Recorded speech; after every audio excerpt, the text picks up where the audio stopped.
Thanks for joining me on episode 915 of the Inspired Stewardship Podcast.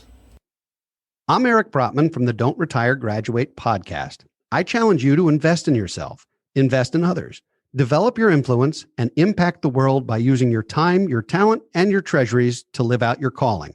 Having the ability to plan for the future is key.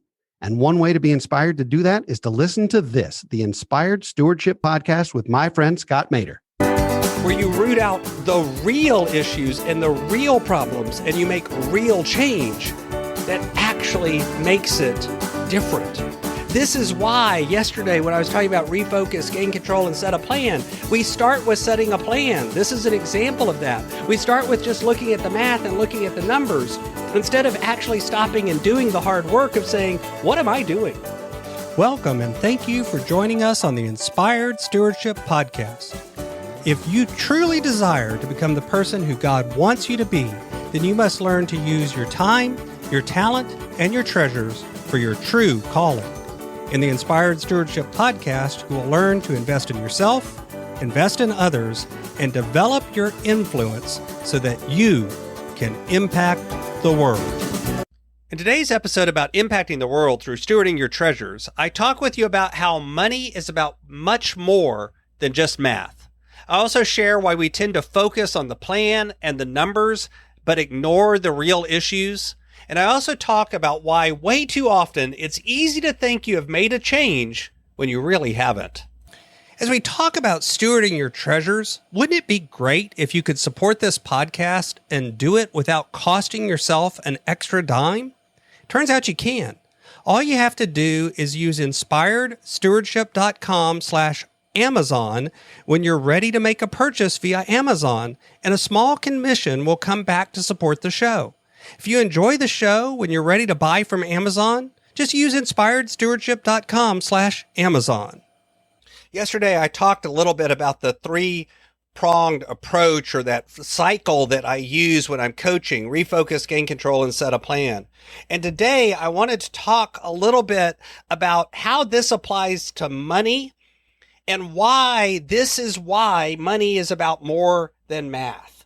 All too often, I work with folks who really think all they have to do is if I just got control of my expenses, if I just stopped eating out so much, then my money would be fine. Or if I just made a little bit more money, I would be okay. At the end of the day, there's some magic change that if I just did this, if the math worked, then everything else would work. What's funny is when that happens, when those folks achieve it, when they maybe stop spending quite so much on eating out, or when they actually end up getting that raise, the problem just continues with them. They continue to struggle. Because the truth is, money is about much more than math. When you look at the numbers on your budget, those aren't just numbers on a piece of paper. Those numbers represent your values. They represent your priorities. They represent where you're spending your time and your effort. Because to get money is hard. To earn money is difficult. And then when you spend it, you're saying effectively that this is where the things that I most value go. This is where my money is going to be spent. And the truth is, that means that your behavior, your attitudes, your values, your relationships, all of these things show up in the math, and they affect the math as well.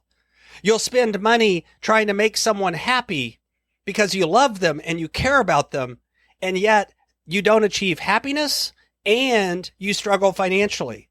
You'll spend money on helping someone in a way that doesn't really last and doesn't really stick. You'll spend money on short-term experiences for short-term pleasure when the truth is the math tells you that's not what you should be doing. But the truth is, if it was just about math, then I really don't think anyone would be in debt, and I think everyone would be perfectly happy where they're at. But that's not how it works. The truth is, we focus first on plans and numbers. We think about our budget in terms of what we do. We think about it in terms of, if I just itemized all my expenses, now I'd understand the picture and I know what's going on and I could get control over it. Don't get me wrong. Itemizing your expenses is important. Looking at your income is important.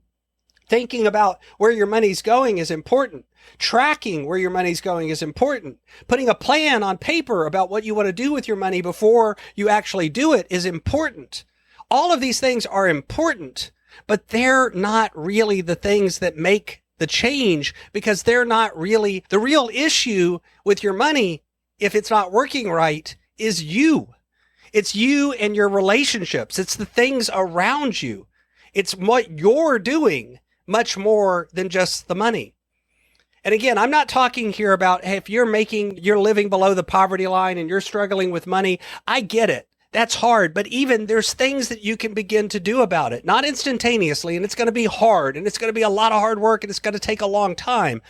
But I've worked with people before who have done that. I've worked with clients that when I started were making $30,000 to $35,000 a year as a single mom with 2 kids. But as we worked together, that changed because they stopped worrying about just income and began to look at the bigger picture. What happens instead all too often is we think we've really made a change because maybe we've sat down and we've done a budget for the first time. We've got our numbers on paper. We've realized we were spending too much in a typical category. And typically, I'll tell you, that's eating out and groceries. And we've cut back on it. We made a change. We successfully made a change. And we're done, right? We fixed it. Everything's better. But then in a month or two, we're right back to our old behavior. We're right back to where we started from. We're right back to the old changes and the old ways. And the change hasn't stuck. It didn't really make a difference. Think about it. How often have you known somebody that's gone on a diet, lost a bunch of weight, got in shape, but then it hasn't stuck? It's changed and gone back to the way they used to be. The same thing happens with our money. It takes energy, it takes effort, and it takes real deep work where you root out the real issues and the real problems and you make real change that actually makes it different. This is why yesterday when I was talking about refocus, gain control, and set a plan, we start with setting a plan. This is an example of that. We start with just looking at the math and looking at the numbers instead of actually stopping and doing the hard work of saying, what am I doing? What choices am I making that's kept me here? What choices am I making today that aren't going to move me in the right direction? What is the hard steps that I need to take? Because there isn't a magic wand. There isn't something that's just going to instantaneously fix my situation. So what am I going to have to do? We haven't had that Dr. Phil moment of refocusing. And what's more, then we don't even do the gain control step. We don't actually stop and assess, where is the bleeding? What can we do to control this situation? What can we do to begin making improvements today? What are the real changes we can make? And because we haven't done that, even though we set a plan, that plan doesn't last. That plan doesn't work. That plan doesn't stick. And it doesn't create lasting change. But this can be done. It can be done whether you're making $100,000 a month, $100,000 a year, or you're making $35,000 a year. I'm not saying those are equally easy and you've got the same choices and challenges. They're different, but they're all possible places to start from and change your money life today. Thanks for listening. Thanks so much for listening to the Inspired Stewardship Podcast.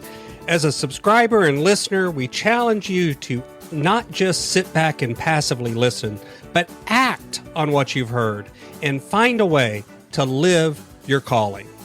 If you like this episode on the stewardship of treasures, you can sign up for our treasures tips by going to inspiredstewardship.com/treasures or text in the U.S. 44222 treasures tips. And we'll send you 5 weeks of our best tips on stewarding your treasures. Until next time, invest your time, your talent, and your treasures. Develop your influence and impact the world.